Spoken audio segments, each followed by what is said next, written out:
Nhepfenyuro Madziva FM community radio station inotepfenyura iri mumasha central yakadzika midzi pamadziva iri kukura zvinoshamisa. Isu Slime Media TV takawana mukana wekusvikapo tikakurukura nevashandi vepo vanosanganisira ma DJ, ma manager nema marketing officers kuti tinzwe kuti zviri kufamba wani mumasha central.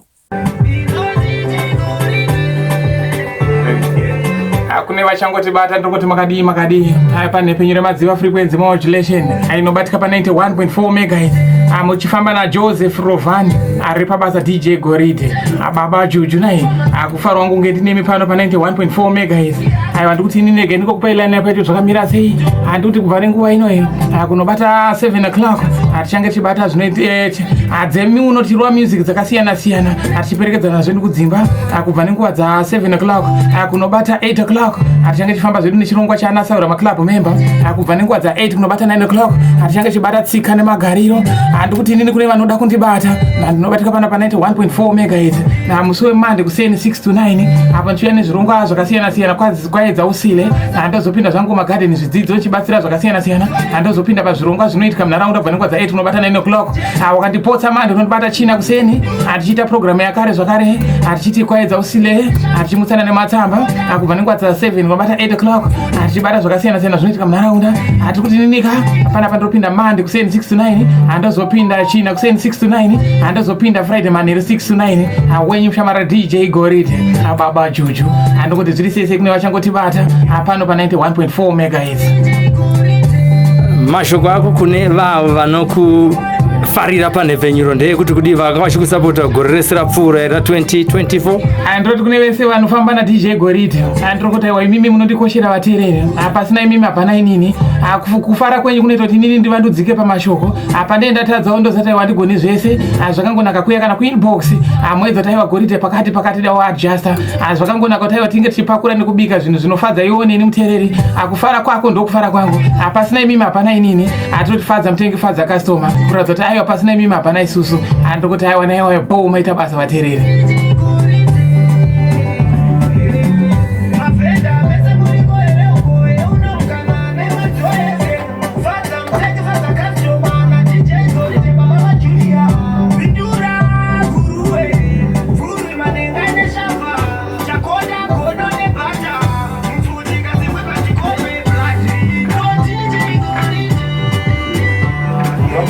Madziva FM iri kukura zvinoshamisa, iri kugamuchirwa zvakanyanya mumasha central. Pese paunofamba vanenge vachingotaura nezvemadziva FM. Takawana mukana wekukurukura na station manager vanoitwa vatinashe shoniwa kuti tinzwe kuti ndezvipi zvirongwa zvaita kuti Madziva FM igamuchirwe nevanhu vazhinji neuwandu hwavo. Okay, my name is Tinashe Shoniwa. I'm the station manager Madziva FM community radio. Inova first community radio station in Mashona and Central. Kupiwa license rekutepfenyura. Right, trimuno my central tinobatika isusu pa 91.4 MHz. Tine ma programs akasiyana siyana. Ndingangoti kana tichitaura zvemadziva FM right now tikutaura kuti tiri kukava ndingangoti almost 3/4 of Mashona and Central pane dzimwe nguva zvakare tine ma challenges here and there akaita se power kuti magetsi akaenda tinogona kusara tisina magetsi.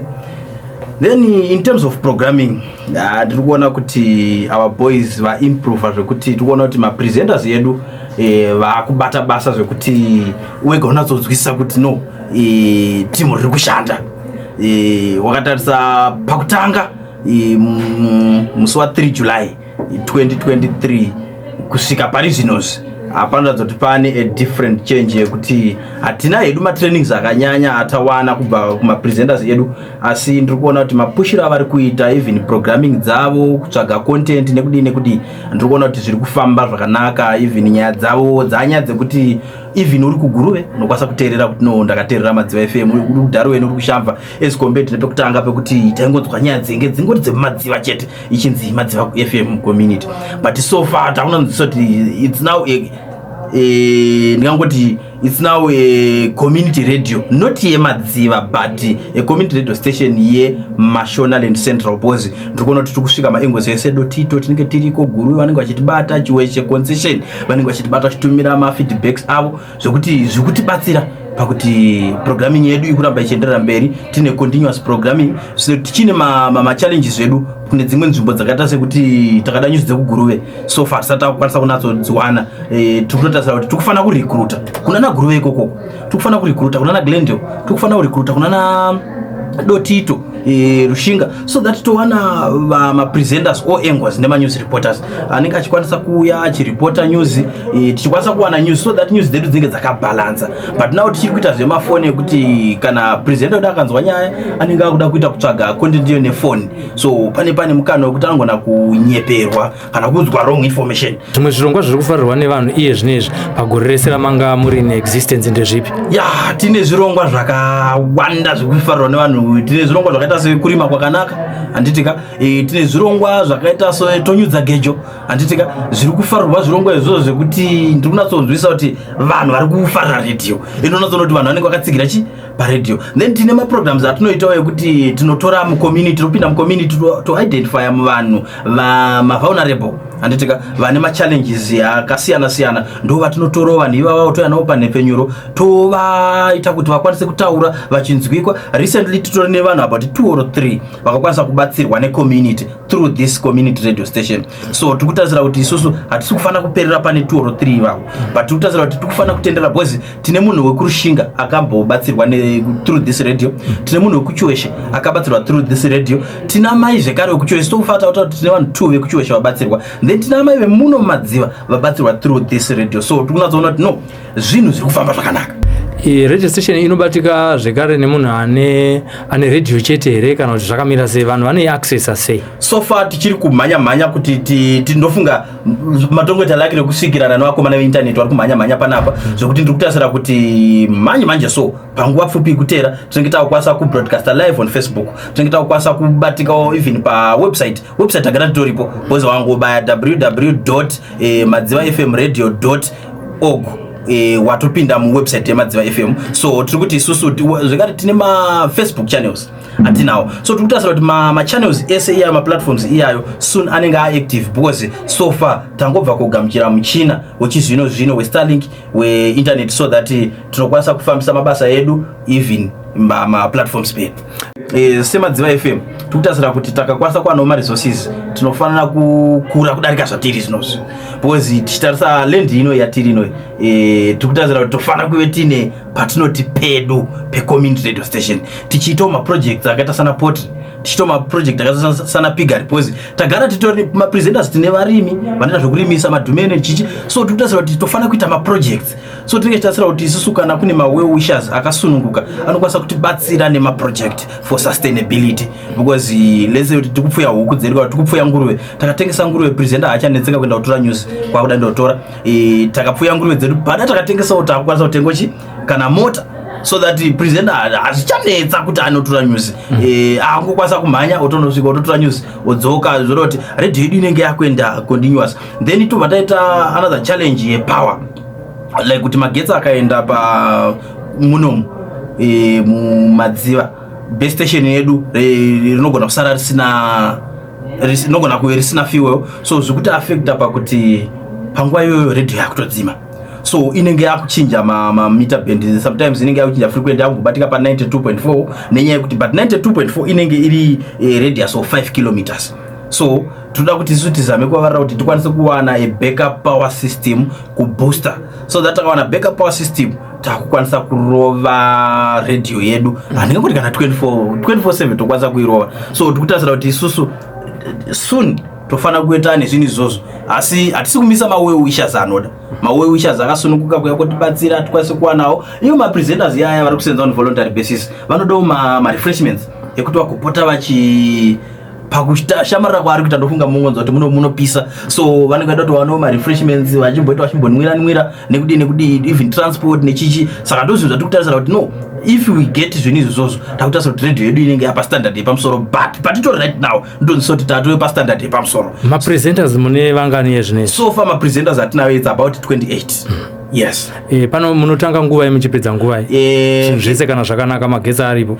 Kana zvinhu zvakanaka tinotanga radio na 10 minutes to 6 o'clock handiteka kunobata nenguva dza 9 o'clock PM, so 10 to 6 AM kunobata 9 o'clock PM. But that's not kana tani resources ekuti takwanisa kutransporta ma presenters during the night tinokwanisa kuita pungwe, but chikuita kuti tisakwanise kusvika kana kuma 12 inyaya yekuti 9 o'clock kune kuchikwa chena pana anonga chiri kufamba, so presenter dakabudona 9 o'clock anokwanisa kutravela kuenda kumba nenyaya yekuti we don't have my resources. Ngatichitarisai pane nyaya yeadvertising.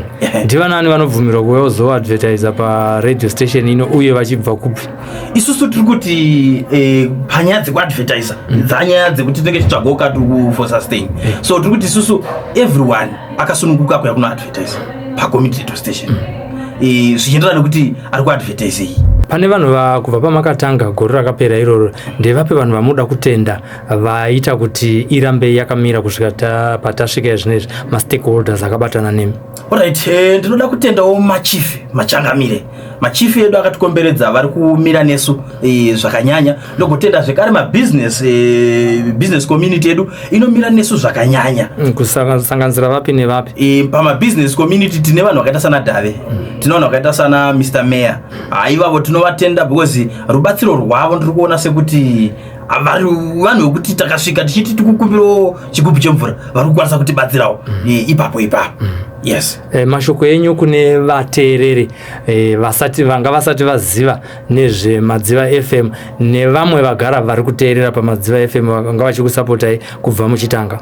Right, mashoko angu inini kuvateereri ndoti vasati vateerera nevari kuteerera nevari kuona video rino ndikuti inini makasununguka kuuya kunobatsira vana venyu, because vana venyu vari kusenza on voluntary basis, hapana munhu atakuhora kana tiri paMadziva FM, so tikuti isusu vakasununguka kubatsira chikuda kubatsira Nhepfenyuro necommunity. So tikuti isusu community makakwanisa kubatsira community, makabasa kubatsira Nhepfenyuro, zvichabatsira kuti even community ibatsirike, because tinenge takwanisa kuwana content iri continuous. Hatichakwanisa kuti isusu takanzi mutori wenhau ngawe kunotora kuti hatina ma resources hatina chi, because so far mafambira tiri kuita ndekuti kana takanzi tikudiwa guruve takutoguma kune munhu atidedza kuti shamwari munokwanisa here kutipawo transport yekuti tikwanise kusvika kuguruve, because we don't have my resources. So atiri kuti isusu kune vari kuona nevakateerera makasununguka kutipawo kana kutibatsira nepaminapo kuti community radio station yedu igoenderera mberi. Ndichingoti madzichief yedu tina chief Mtumba, tina chief Nyamaropa, Madziva, chief Bushu nemamwe ese akakomberedza na chief Musana, ndinongoti rambai makatsiga ipapo nekutitsigira nekutisupporta, because Nhepfenyuro ndiye community, Nhepfenyuro ndiyedu. Tinotenda kana pasina mamwe mashoko. Aiwanda tenda. Amakadii zvinhu vateereri veNhepfenyuro kusangana kwati kuita nhasi musi Friday handiti tichidedzera tiri kuti woza Friday woza mpela vhiki mwana wamai kusangana kwati kuita padrive time. Zita rangu nonzi DJ Simba the Radio Father, repa chitupa handiti ndonzi Simba chapanda. Saka mafambira tiri kuita nhasi padrive time kudai so kubva zvaizvozvo handiti kunobata nguva dza 4:30 chinenge chinokopaidza ma-old school classic hits dzakambonetsa dzacho dzakamboita mukurumbira dzekuti kana iwo wega kana ukatonzwa so unonyatsogaya wega kuti ikambo akakaka pane zvakanondifungidzisa.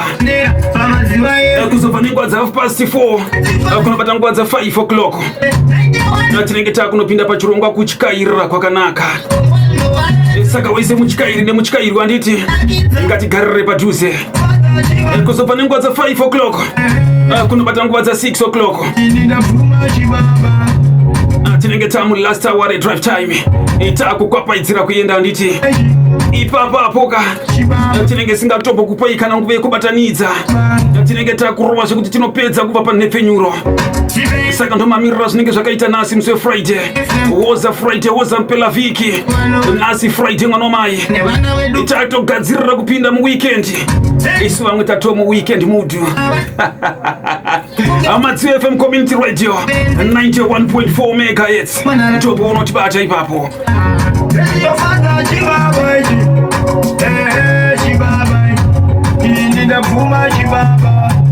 Mashoko ako kuvateereri ndeyekuti kudi vateereri ndoda kuti kunemi vateereri ndimi munotipa simba, ndimi munotisimbisa kana tiripo paNhepfenyuro. Tinotenda nekutsigira Nhepfenyuro Madziva FM Community Radio. Ndinotenda nekutsigira zvakare kwamunonditawo ndiripo paNhepfenyuro Radio Father. Sevateereri isusu hatikwanisi kurarama pasina imi vateereri. Kuti vateereri ndokuti Nhepfenyuro, kuti Nhepfenyuro ndokuti vateereri. Ndoda kukutendai nekutsigira kwamunotiita kana tiri paNhepfenyuro. Zvirongwa zvenyu zvobatika musi wechishanu chete here? Takunzwa mutaura zvehoza Friday. Ndinopinda musi weFriday pa drive time 3 to 6, handiti ndopinda musi weSaturday pa evening express kubva nenguva dza6 o'clock kunobata nguva dza9 o'clock, kubva nenguva dza6 kunobata 7 o'clock. Panguva iyo tinenge tichingotandadzana tozoti vazhinji vanenge vakudzokera kudzimba, vazhinji vanenge vakumhanya vachibika, tinenge tichitandadzana ipapo. Kuzobva nenguva dza7 o'clock kunobata nguva dza7:30 tinenge taakunopinda pachirongwa chatinoti kurima kwakanaka. Chinangwa kana kuti donzo rechirongwa ndechekuzama nepatinogona kupa ruzivo kumunhu anonzi murimi, awane cheuviri, awane chekupunduka kubudikidza nedzidziso. Then kuzobva nenguva dza7:30 kunobata nguva dza8:30 tinopinda pachirongwa chatinoti dzemhuri. Pachirongwa ichi tinenge tichikurukura zvinhu zvezvinhu Madziva FM. I had the opportunity to talk to the marketing officer, Mr. Tenda Karine. Dzese zvinoita kuti munhu akwanise kuumbika pachirongwa dzemhuri chinopera nenguva dza8:30. Kuzobva nenguva dza8:30 kunobata nguva dza9 o'clock tinenge taakunopinda pachirongwa sungura mix, patinokwapaidza musamba wesungura tichidedzera kuti tsika mwana tsika, tichiti natsa iwewe unotidhonzera tambo maspika akadzima. Ndozvatinenge tichiita ipapo, tinongorova sungura chete, tinenge chingonosumudza pahasha pacho panonakidza tofamba takadaro. Ndo maprograms andinorova inina Radio Father kana ndiripo paNhepfenyuro musi weSaturday. Tinotenda Maita vasi. The business community in Marsh Central have an opportunity to grow if they maximize and utilize the available advertising space on Madziva FM. We had an opportunity to speak to the marketing officer who had this to say. What is your role here at Madziva FM? My role at Madziva FM Community Radio, I'm the marketing officer. Thank you so much. What is it that you can tell the business community concerning Madziva FM and the role that Madziva FM plays within the community around this constituency? Okay, thank you. Madziva FM Community Radio is the first and only licensed community radio in Mashonaland Central Province. That alone gives us the leverage and milestone that the government has given us the mandate to do information dissemination. When things happen in our communities, we are there to provide that information in real time and also accurate information.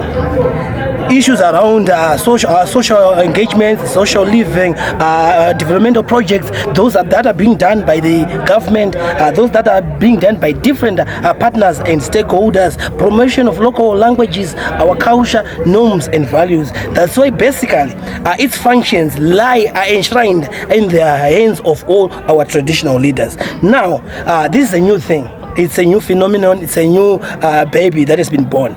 We are in our learning steps. But over this year, after a year of broadcasting, we have achieved a lot of milestones. We have tried to build the brand Madziva FM in the whole province and beyond. But now we still have challenges because we are non-profit making. We survive by support from different stakeholders, from the community itself, the traditional leaders, our vendors, our farmers, our business community, our corporate world. So now, for continuity, for expansion of our operations and for sustainability of this radio, there are certain things that we cannot say we can do alone. We need others. We need all other stakeholders in the whole provinces and beyond. We have to, for example, we need to be in sync with the modern technological trends. What am I pointing to? We need to procure new state-of-the-art cameras for news gathering, for covering different events. We need Wi-Fi for the station, for the studio, so that when our presenters are doing shows, they are quick to use technology to refer to things, research and what. It brings all these things about technology and ICT at play. So we need the support in terms of technical support, in terms of gadgets, ICT gadgets, cameras, laptops, drones and all other related hardware. Number 3, all the whole cycle from board to the secretariat, we are volunteers. We are not on salary. We are not on allowance. So sacrificing our little resources, like personally and my other colleagues, it becomes a thing that cannot be effective over a period of time. So we need support so that we travel to different spaces to gather information. Presenters, we get invited to a lot of events, but we fail to meet those obligations, transport costs, airtime, and all other related logistics. So it's an appeal, it's also an area of appeal to the corporate world, the province, and all other stakeholders, children of Madziva, people born and bred in my central who are in different parts of this globe. Now, this is the gem that we've been given by the government in our community for the first time. And support us, partners in different spheres where you need. I want to support by procuring cameras. We will accept it. I want to support by paying electricity bills. We accept. I want to pay water for refreshments for our president. We accept. No donation is small. Everything that can be gathered for this great thing is very welcome. And we are also we pride ourselves that in our the whole cycle, our presenters and staff, we have included all spheres of the society. We've got presenters, people with living with the disabilities.